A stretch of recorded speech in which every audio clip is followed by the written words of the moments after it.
I remember people running into the room. I remember just gently leaving my body and floating up. And well, this is kind of neat. Well, I'm down there. Look at that. Oh, that's okay. That's kind of neat. And being up here in the top of the room, looking down, and the things that they did for me, I knew it was me, but I felt nothing. I felt no pain. I didn't feel cold. I felt nothing but weightlessness and freedom. And then I kind of rolled over a little bit and I looked up, and there was an opening in the ceiling of the hospital room. And I saw a blue sky. Oh, that's neat. That's kind of interesting. And without any effort of my own, my body just propelled me up through that opening. And I was in the clouds. I'm very happy to have Sandra Rose with me today. Sandra has experienced death twice and has come to share her experiences with us. Sandra, thank you so much for being my guest. I'm really looking forward to meeting with you today. Thank you, Tia. I'm delighted to share my story with you. It gives me great pleasure to give hope to people and that there is a wonderful future ahead for all of us. That is very comforting, and I appreciate the work that you're doing to give the hope, spread the good word. So tell me what happened. How did this get started for you? Well, it got started in the summer of 1952 when I was 7 years old. Uh, in our town of Glens, New York, upstate in the Adirondacks, there was a polio epidemic in all of America, and thousands of people were dying from polio. That was back when polio was a killer, and there was no salk vaccine, there was nothing. And I remember being totally paralyzed and being taken to the hospital, and the doctor spelling the word polio. And what is polio? Well, I was put into a trach automatically in the hallway with no anesthesia to try to let me breathe. I could not breathe. My muscles were all paralyzed. I remember being in the iron lung. My mother told me of the day that they called her and said, Mrs. Dooley, you need to come to the hospital. Sandra isn't doing well. And 9 other children that week had already died. This is from a Monday to a Friday. And so she came to the hospital and she sat in my room and she watched me in the iron lung. All you could see is my head, my face, because of how the iron lung works. And the iron lung makes a whooshing sound where it puts air in and takes air out. But she watched me die. She, the doctors and the nurses just walked away and left mother alone with me. And she was just, thinking of all the different things that a mother thinks about when she loses her child. And then all of a sudden she heard this clunk, and she got up and she peered into the portal of the iron lung, and I had kicked the side of the iron lung. And then my gray face has started to turn pink, and I was back. Well, I was back, but there was a lot to be done. Yes, I was alive, but the horrible fever that I had fried my brain. So I had to learn to walk and talk all over again, just as an infant. Well, after many months of being in the iron lung and physical therapy and speech therapy here back in school in the third grade. I always felt guilty because I was the only one that lived. Why did Sandy live and not the other kids? So, as you said, I died twice. Now, that one I don't really remember, but you needed to know that because it actually sets us up for the second one. The second one was in 1976. I was a woman with physical problems, and I had to have massive abdominal surgery. And as soon as I had that surgery, I felt so much better that day in the hospital. And the nurses got me up well, they said, walk me down the hall. I waddled more than I walked because my whole abdomen was open. But I remember walking down the hall and a nurse grabbing me by the shoulders and pulling me back, saying, stand up straight, Sandra. And oh, it hurt. I remember going back into my bed and lying down and going to sleep. Well, then I woke up and it was dark because I could see the old televisions used to flicker back then. And my roommate had the TV on. And I thought, oh gosh, I'm wet. I must have wet the bed. Oh dear, I wet the bed. So I said to my roommate, I couldn't reach my call button because my right arm was on a stiff IV board, so I could reach it. So I said, please turn on the light and please call a nurse. Well, all I remember is her screams and my screams. All we saw was red. My blankets of my bed were saturated with my blood. I had bled out. I was bleeding out. I remember people running into the room. I remember just gently leaving my body and floating up. And well, this is kind of neat. Well, I'm down there. Look at that. Oh, that's okay. That's kind of neat. And being up here in the top of the room, looking down, and the things that they did for me, I knew it was me, But I felt nothing. I felt no pain. I didn't feel cold. I felt nothing but weightlessness and freedom. And then I kind of rolled over a little bit and I looked up and there was an opening in the ceiling of the hospital room. And I saw blue sky. Oh, that's neat. That's kind of interesting. And without any effort of my own, my body just propelled me up through that opening. And I was in the clouds. And then I was in the stars. And then all of a sudden, whoop, on the TV show, Star Trek, thank you, Robert, Star Trek, they talk about the Starship Enterprise going into warp speed. That's what I did. I was going through galaxies. I was going through the stars. And it wasn't, I'd heard about heaven being a narrow tunnel. No, it was galaxies. I was going through it at just warp speed. And then I started to slow down. And as I started to slow down, I saw light, curved light ahead of me. And I remember thinking, oh, what is this? This is beautiful. And I got closer and I could see it was just immense. It went on forever. And it was like a beautiful island or a wall. And the wall was beautiful. It wasn't like a defensive wall. It was just, it had relief on it. It was beautiful. And there was an archway. And I thought, that's interesting. It's an archway. And as I got closer, I could see a figure down by the archway. As I got closer, I said, oh my gosh, it's Grandpa Jim Dole. It's my grandfather. Well, when I always thought of going to heaven, I I wondered, well, who would I see there? I would figure it'd be my brother Billy. He died at 17 in a train accident, and I have seen him and felt him over the years. It was Grandpa Jim. Well, he chatted with me a little while. He said, don't be afraid. Do not be afraid, Sandy. It's okay. And he took me through this beautiful archway. And then I saw the colonnade. And the colonnade went forever. And it was just columns and columns and a beautiful walkway. And to the left was a gorgeous garden. I remember all of the fountains and the sound of the water in the fountains and the birds and the sounds and music at a distance and the fragrance. It was flowers and the colors were gorgeous and the fragrance was beautiful. I wanted to stay. We have to come on, Sandra. You have to go. You have to come with me. I didn't want to go. I was just enthralled by what I saw there. So he took me down the colonnade a little bit further, and then he stopped at an entrance to another building, and it was another big archway. And he said, "But Sandy, you have to go alone." I didn't like that. I like having Grandpa with me. This was a new place for me. He said, "No, don't be afraid. Go on in." So I intrepidly I went into this room, and I remember how bright and beautiful the room was. I did not feel afraid. I felt nervous. I didn't quite know what was in there. And in the middle of the room, there was a beautiful desk or table, and there was a person behind it. And I could tell from just the stature of this person, he was a person of authority. But I wasn't afraid, but yet I knew he was authority. And he kept looking at me, and I thought, oh, what is this all about? And he said to me, don't be afraid. It's okay. I gave you a second life. I brought you back, and you promised to make a difference.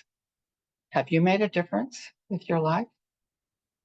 I remember standing there looking at this incredibly beautiful person who, in my mind, it was what I would see God in a physical form as being like the Father. What have you done with your life? I gave you this beautiful life. What have you done? And I remember thinking, oh, nothing. I was so guilt ridden by being a sole survivor, by having committed sins. I just never thought I would go to heaven, and I never expected to be there. And I said, nothing. I said, God, I've done nothing of value. If you will let me go back, I promise to make a difference. That time I had 3 young children, and I really wanted to make a difference in their lives. And whoop, zip zap, I was back in my body. Pain was back. I was hurting, but I recovered from that, and I got well. I remember I was surprised to have gone to heaven when I came back and thinking about it. I was a divorced woman. I was alone. I had 3 young kids of my own. But 2 years earlier, I had committed a sin that I thought was unforgivable. This is the sin I only talk about now as I'm brave enough and God's given me the strength to do that. I was in love with a man named Carl. Uh, he was older than I, so my parents and family disowned me. And I loved this person and I thought he loved me. He was fun. He was playful. We went on trips. We did fun things. He made me feel beautiful. He made me feel appreciated. And he made me feel desired. And that is something I never felt with my first husband ever. So I was so in love with this man. What came down to being Christmas Eve, 1976. We were engaged and we were going to have a wedding in February for Valentine's Day. And I remember his walking into the room and saying, I have a surprise for you. I have a surprise for you too. But I said to him, give me your surprise first, because my surprise was a little bit different. I was expecting that engagement ring for the wedding that was coming in February. Well, he goes, Sandy, I like you. I care about you. But I don't think I can handle being a parent to teenagers again. So I think you and I should stop seeing each other. Well, my surprise for him was I was going to tell him that I was pregnant with his child. It was his first child. He had been married before and his children were adopted. I had been married and had 3 kids of my own. We hadn't planned this baby, but it came as a surprise, but we were going to be married. And I thought he would be happy. Well, when he said he didn't want to see me again, I was just completely devastated. So I held myself together and I made sure that my kids enjoyed his company and he gave them the gifts and sent him off on his, Merry Christmas, goodbye. I put the kids to bed and I went into my room and I just cried and cried and cried. I remember I felt dirty. I felt stupid. I felt lost, abandoned.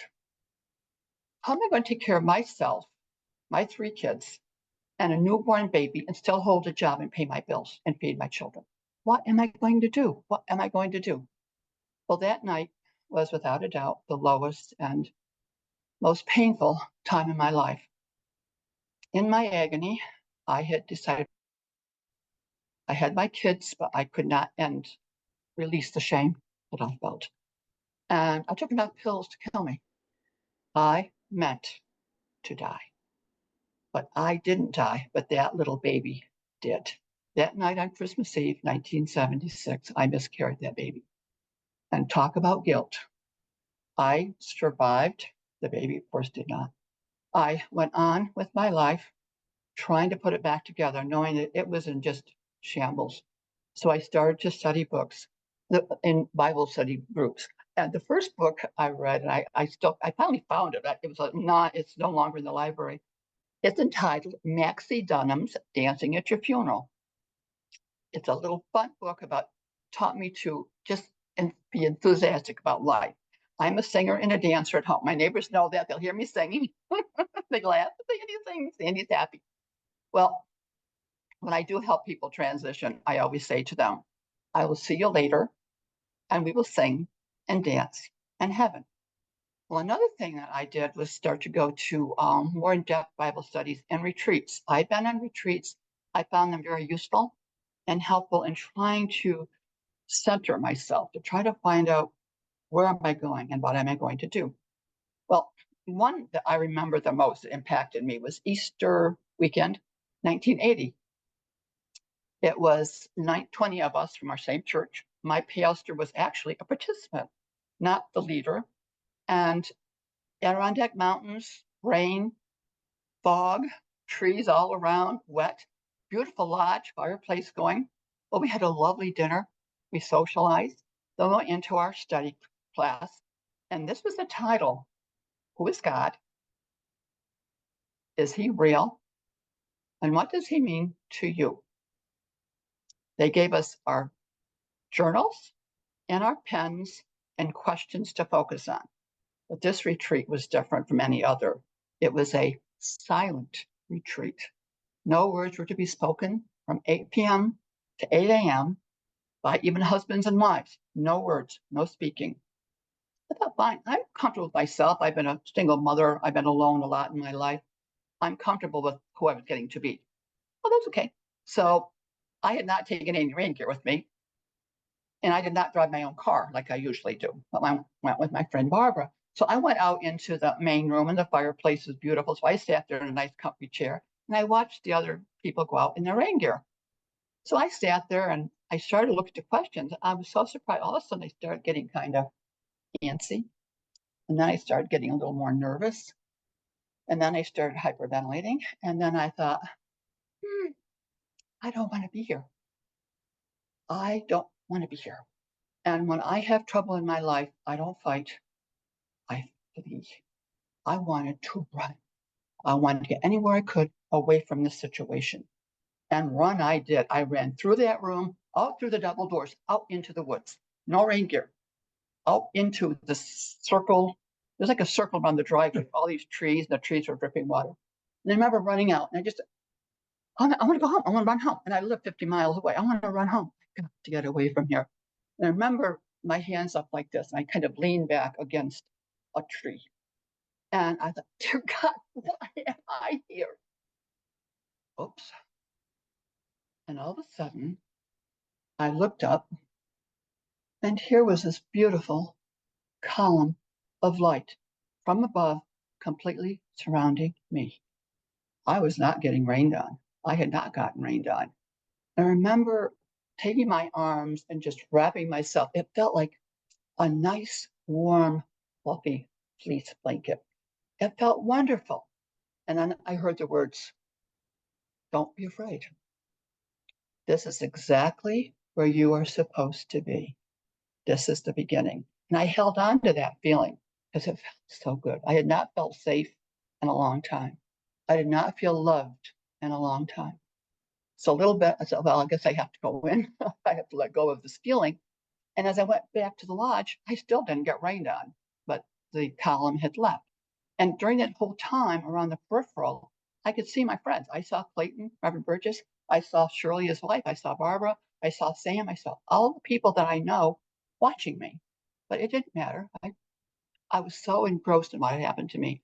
Went into the dorm room, took a shower, climbed into my little bunk bed, and went to sleep, the best sleep I had had in years. Well, the next o'clock, when the silence was lifted, you can only imagine the barrage of questions that attacked me. What happened? What was that? What was that? Sandra, what happened? And I thought maybe I dreamt it because it was just so surreal. This couldn't be real. This could not have happened to me. So I said, Reverend Burgess, what did you see? I saw light. You were surrounded in light, and you were glowing, and you were beautiful, and you were smiling, and it was beautiful. And Sam, the same thing, each one, we saw I said, did you hear the words? No, we heard no words. We saw the light. We saw you.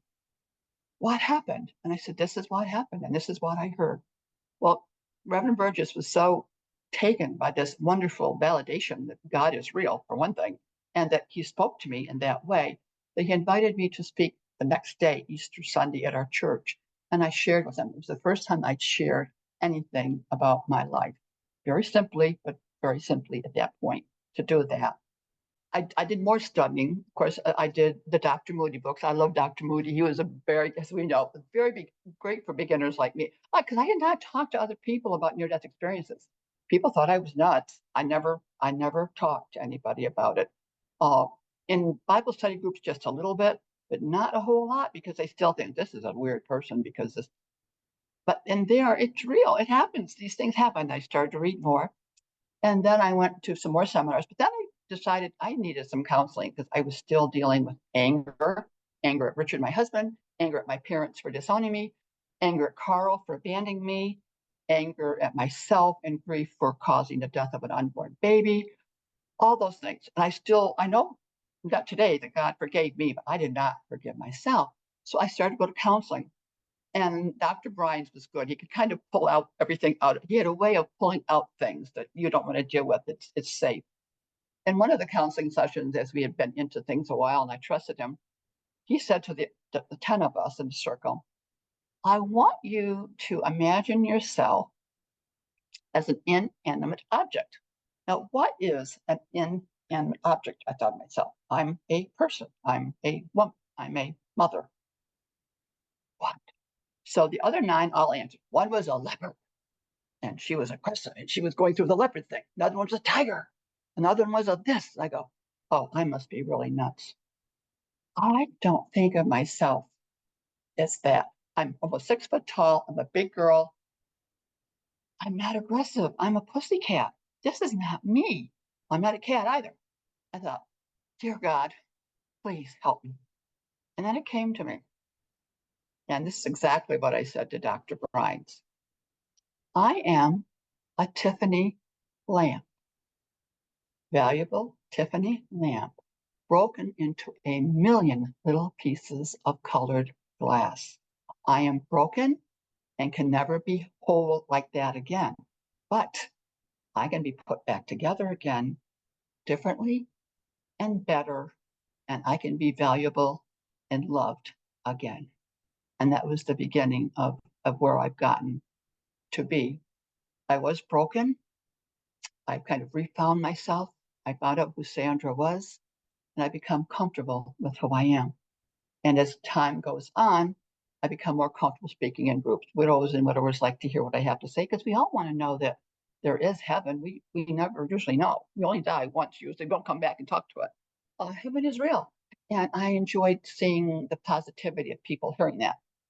But I had to realize then that I needed to go on and talk about suicide because you can go to heaven even after you have sinned. And that was, I think, the most important thing. And that's what people tell me as I speak to the larger groups. And we have a group here in Cocoa Beach, the science group. I love being with them because we all talk the same language and we're all interested in NDEs. So, okay, I had to find out what's my purpose. Well, what do you think my purpose might be? I call myself a life after life coach and a transition guide. I do share my message with groups. This is the first time I've done a Zoom. I'm delighted to meet you. Perhaps we'll go on someday with more. I talk to people. I share the validation that there is heaven and why I think there is. I do an in-person presentation with audio things where I show pictures of what heaven looked like to me as best I could find it on a picture. And I also participated in an ND study group with Dr. Lerner of the Beijing Institute of Mathematical and Sciences and applications. I really was nervous about doing this because she wanted, first of all, it's a Beijing. What's a university in Beijing talking to me, a little nobody in Florida. But she wanted to know spatial things about NDEs. Often people talk about seeing a tunnel or it being a narrow thing or it being. So she said, well, when you were up here, what did you smell in the room? What did you see? What did you feel? What were you heavy? Did you see colors as you're going through space? How far out was the space? When you got into heaven, how far was the space? And her doing that brought back all of the memories of the things I'd kind of forgotten, the beauty and the dynamics of this beautiful place. So I do that. And then I also have been given another gift. When I went to heaven, I came back with being a little more perceptive, being more intuitive. I can tell when people hurt. I can tell where they hurt, and I have had healing hands on some people. But some people have been brought to me. I actually hold them as they pass. In my in-person presentation, I actually talk about 3 of them because each of the 3 had a different gift that I gave. But I told the person, usually literally in my arms, I almost call in bed with them. And I have that person who is in their last moments in my arms. And I help them to feel comfortable because, as I said, most of us only die once. And dying is scary for some people. And I remember one particular lady, she was so beautiful. And she was nervous. I knew something was wrong. What's wrong? Why does she? My husband and my brother were in the room. And she was a lady. And I said, you don't want the boys here, do you? I could sense that. So I asked the men to leave. I could sense her relaxing. So I crawled into bed with Caroline and I held her in my arms and I helped her relax. I told her about how wonderful she was and how wonderful her husband was and that Charles would be waiting for her in heaven. And then she started to huff and puff. She was afraid. And I said, this is the beginning. You're going to rise up and you're going to go through the stars, but Charles is on the other side. And I held her and I gave her comfort and she smiled at me and she had one more breath and one more breath. And the beautiful smile was the last breath. So that is such an honor to be given this privilege of helping these wonderful souls have that last step in life to give them encouragement. Um, we've often been given this gift. This gift is called life. Death is not the end of life. Death is just a little teeny spot. Death is just the beginning of life. In my in-person presentations, I also talk about heartbreak because I think so much of my dealing with this was dealing with heartbreak, and I never blame God for it. I never ever did that. I just prayed, God, please help me get through this heartbreak. I used to think that heartbreak was these words that mean nothing. A broken heart. Well, what does it break their hearts? Oh, yes, they do. Carl broke my heart. Richard broke my heart. But after 3 years ago, when I had fallen, passed out, fell down backwards like a tree, I fractured my back and I fractured both of my arms. So I had nothing to do but sit there and think. And I couldn't even write, but my husband would take notes as I was thinking, I need to do something. I need to get out of this bed. I need to get my life together. I need to get my body whole again and me whole again. And I need to get out there. I've got to deal with this pain because my son had broken my heart. I never thought a child could do this to a mother, and he did. He fractured my heart. And that's how I know it hurts more than anything anyone else ever did to me. But I had to get rid of it. So this is what I do, and I share it when I'm in the group with people. There's an overhead that shows a heart with cracks through it. And I'll say, picture your heart with the fractures in it and a little doorknob on each of those little boxes. And when you're brave enough to deal with part of what hurts, open that little door, throw out the garbage because there's a lot of garbage in there, let out the gray, deal with what you have to deal with, feel good about it, reach up and grab the sun, grab hope, put it in that little box and close the door and let it stay in there and let it feel warm. When you're brave enough to feel you can open another door and give yourself time, don't push yourself. Open the second door, let out the garbage, bring in the light, close it up. Little by little, your heart gets well. I have like 2 more boxes to go. I've been really working on this and I haven't quite done it, but I'm working on it.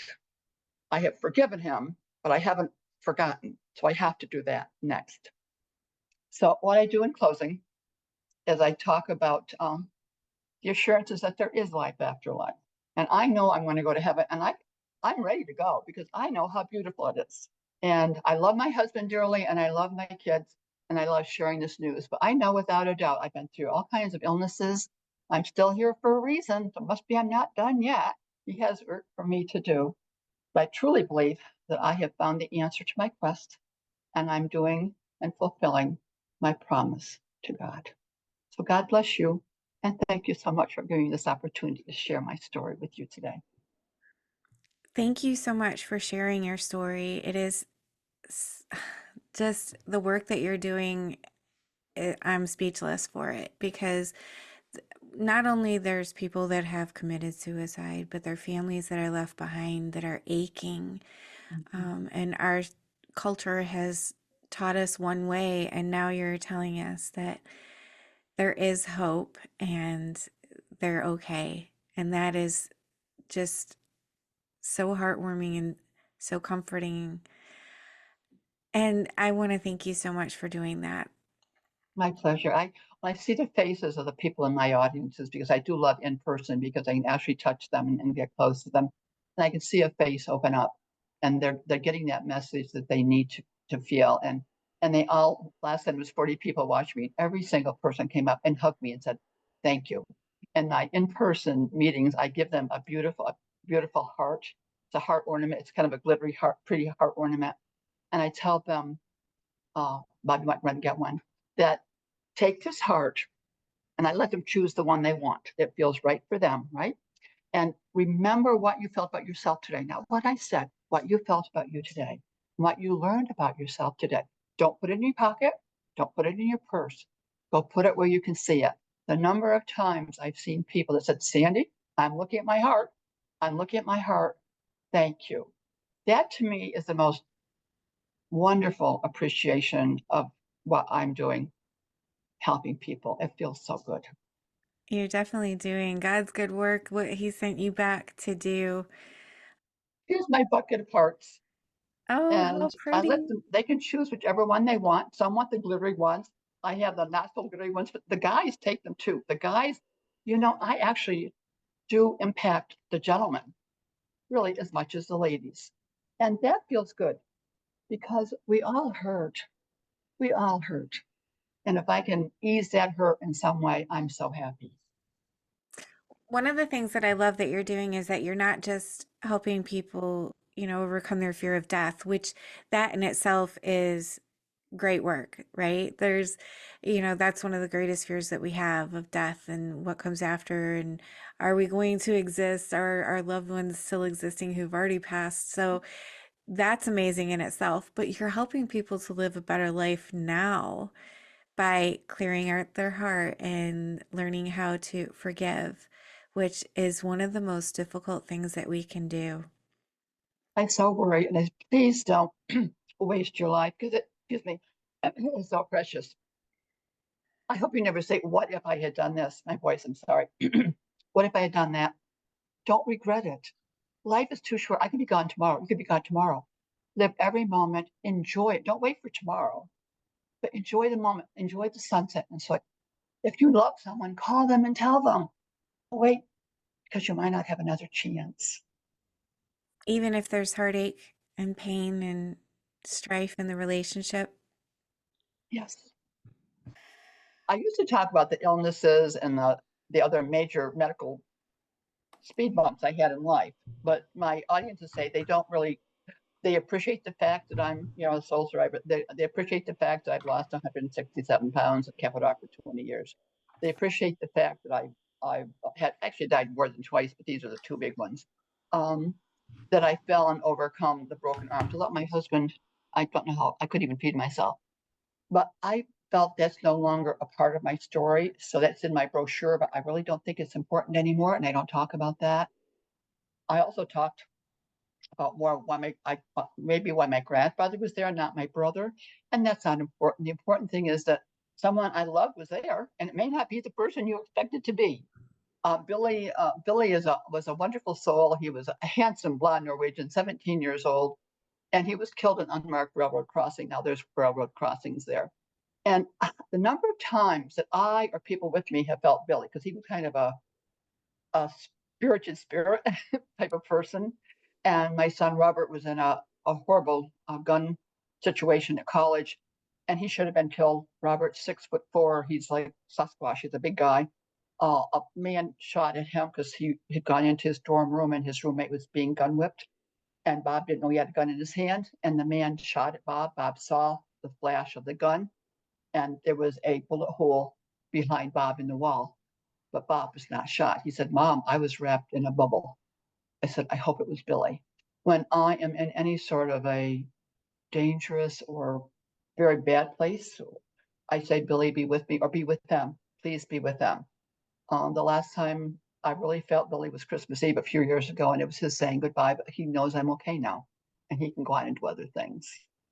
So that's the part that I really don't add to it because I don't think it actually adds to it. It's part of the background. I like it. I think it's very interesting. So it's kind of like the our loved ones are watching over us still. Mhm. They're not really gone from us, and No, they no. can still see us and protect us. He scared me the first time I was laying in bed with my husband, who did not touch me. I felt this caress on my face. I thought, Richard doesn't do that. And it was dark in the room. And I felt this was laying on this hand on my face. I looked up and oh my gosh, there he was. I knew it was Billy. And I go, "Oh, I'm sorry, I didn't mean to scare you." And then he evaporated. And I thought, oh. So I went to Amelie Coutant, was a person who did readings, and she said, I asked her who was my visitor, and she said, "You know who it is. It's your brother Bill. Don't you know who it is?" Um, and why did he have to go and not me was some of the questions I used to have.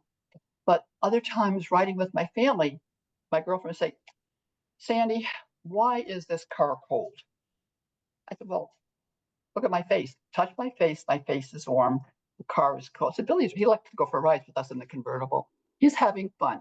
He's with us today. He's and that day in the van with my second husband Mark and our kids, and he pulled the van over, and it was Christmas Eve that night, and he said, Stan, what is going on? And I said, I feel the most tremendous love letting go. I said, Billy is saying goodbye. And he said, I can feel him.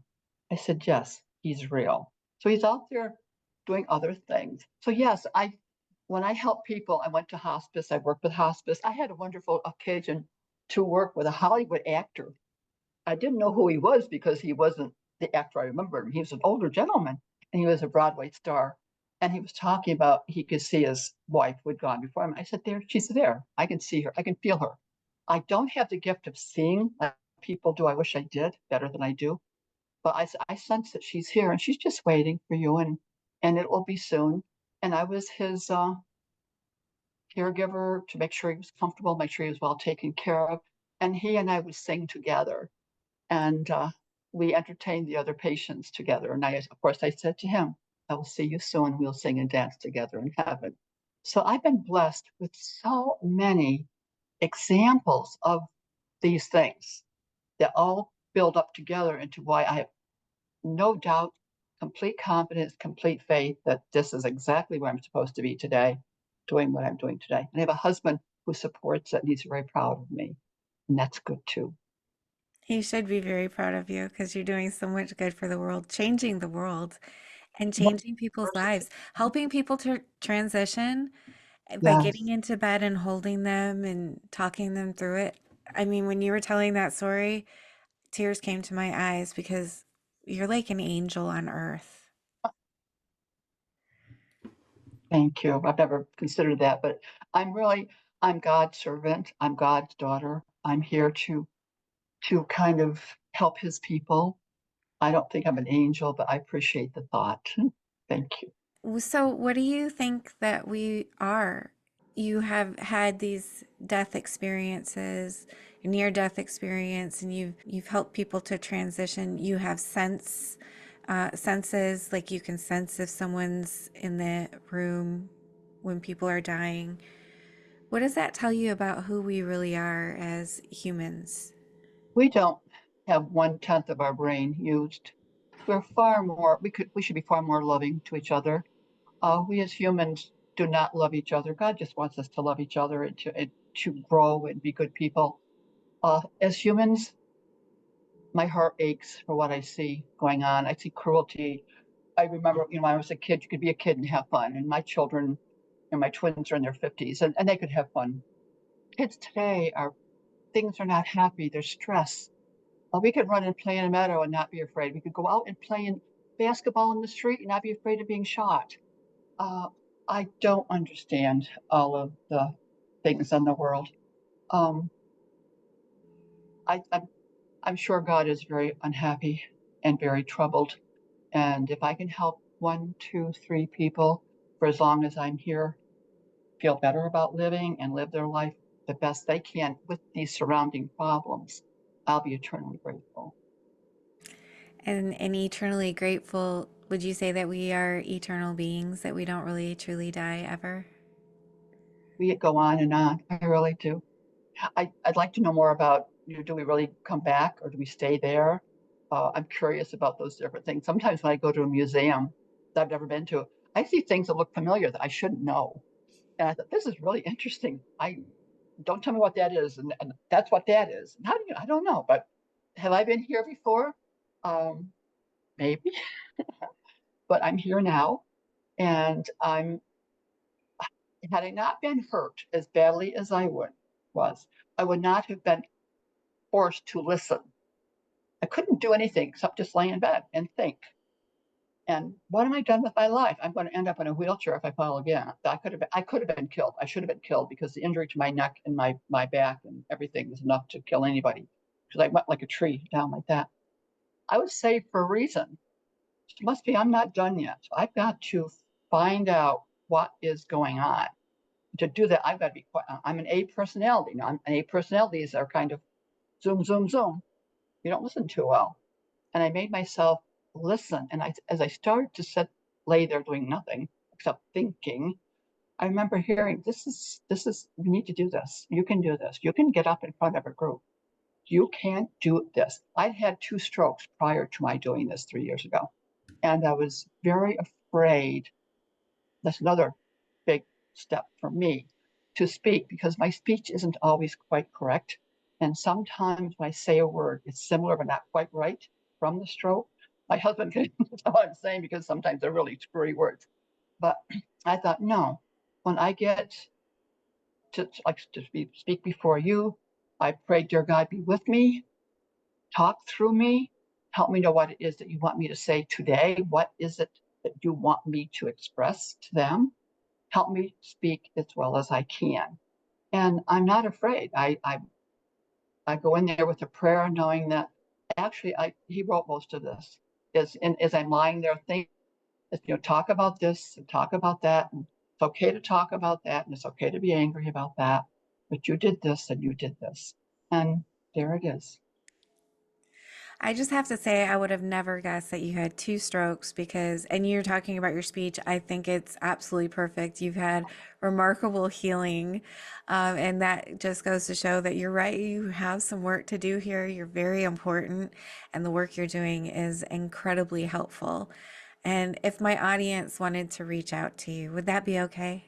Oh, I would be delighted to share. If I can help anyone anywhere, I'm more than happy to do it this way or to come in. I like to be in person because I like to actually touch the people. I like to feel them, and I like them to feel me, and really get my essence of you can just feel God when you're with me. That He's with us, He's through me. But I happy to do it this way. I'm more than welcome. One-on-one conversations, absolutely. Anything I could do to help, yes. How can they find you? They can find me on my website, or they can call me at 518-955-7776, or at sandra.rose.inspires, inspires,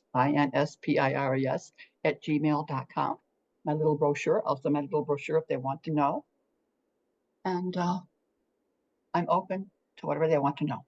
Sandra, if you had one message that you wanted the audience to take away from your experience and what you had to share today, what would it be?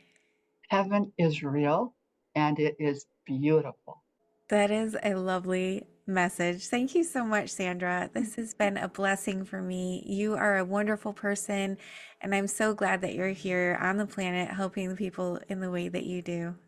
My joy to be God's messenger, really.